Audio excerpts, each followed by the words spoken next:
ఆరుగురిని హత్య చేస్తే ఇంతవరకు ఆ నిందితుడిని పట్టుకోలేదు. పరామర్శ కోసం వెళ్ళిన బీఆర్ఎస్ పార్టీ డిప్యూటీ లీడర్, మాజీ హోంమంత్రి సబితా ఇంద్రారెడ్డి గారిని మాత్రం చేజ్ చేసి పట్టుకున్నారు. సబిత గారిని, సత్యవతి గారిని, పద్మ గారిని. మీ ప్రతాపం ఎవరి మీద? మాజీ హోంమంత్రి, బీఆర్ఎస్ పార్టీ డిప్యూటీ లీడర్, వారి మీదనేమో మీరు మొత్తం టీములు ఫామ్ చేసి టీములు పెట్టి మీరు వారిని అరెస్ట్ చేస్తారు. స్పెషల్ టీములు పెట్టారు. ఎందుకు? పరామర్శ కోసం వెళ్తామన్న సత్యవతి రాథోడ్నో, సబితా ఇంద్రారెడ్డినో, ఆర్ఎస్ ప్రవీణ్ గారినో, పద్మ గారినేమో వాళ్ళ ఇంటి దగ్గర నుంచి స్పెషల్ టీములు ఫామ్ చేసి వాళ్ళని అరెస్ట్ చేసి పోలీస్ స్టేషన్లలో పెడతారు.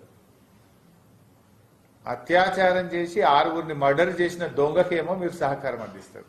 అసలు ఈ ప్రభుత్వం ఏమైతుంది? ఎటువైపు పోతా ఉంది?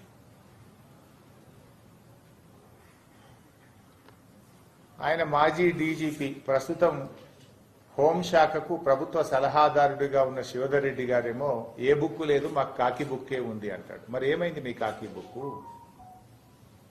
మీ కాకి బుక్ సరిగా పనిచేసి ఉంటే పోలీస్ కమిషనరో, డీసీపీఓ, డీజీపీఓ రివ్యూ చేసి ఉంటే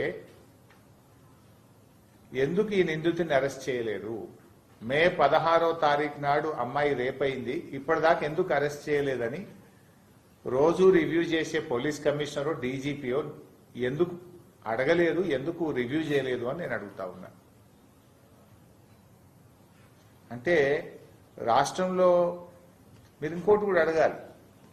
డీజీపీ, హోమ్ మినిస్టర్ గారు ఫోక్సో కేసు నిందితుడికి 7 సంవత్సరాలలోపు సెక్షన్లు ఎలా పెడతారు అని రివ్యూ చేసే బాధ్యత డీసీపీకో, పోలీస్ కమిషనర్కో లేదా డీజీపీకో లేదా? ఇప్పుడు ఒక ఎస్ఐని సస్పెండ్ చేసి చేతులు దులుపుకుంటారా? మానవత్వం ఉంటే, నైతిక విలువలుంటే ఫస్ట్ హోంమంత్రిగా నువ్వు రాజీనామా చేయి Revanth Reddy. You are the failure home minister.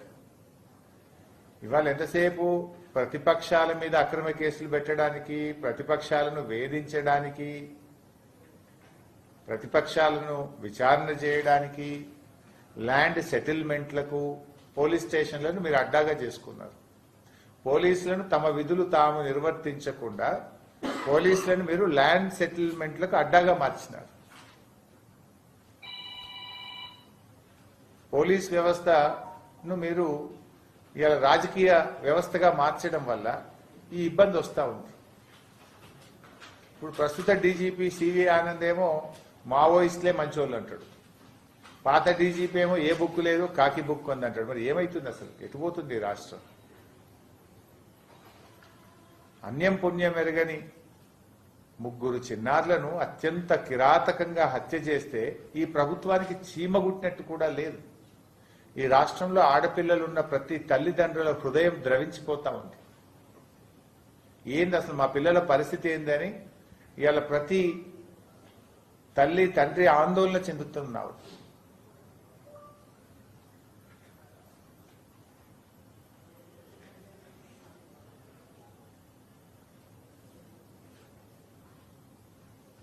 ఓదార్పు కోసం వెళ్లిన సబితా ఇంద్రారెడ్డి గారిని అరెస్ట్ చేయడం ఎంతవరకు సబబు?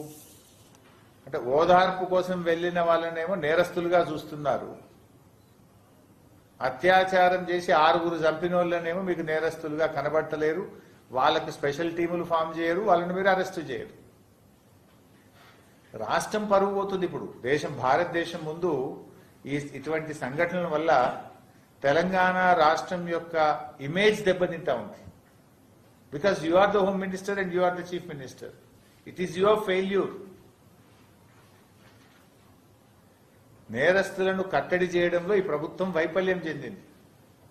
ఫోక్సో కేసు నిందితుడిని నిజంగా మీరు ఆ రోజే అరెస్ట్ చేసి ఉంటే, ఫోక్సో కేసు నిందితుడికి పెట్టాల్సిన సెక్షన్లు పెట్టుంటే ఇవాళ ఈ 6 హత్యలు జరిగుండేవి కావు.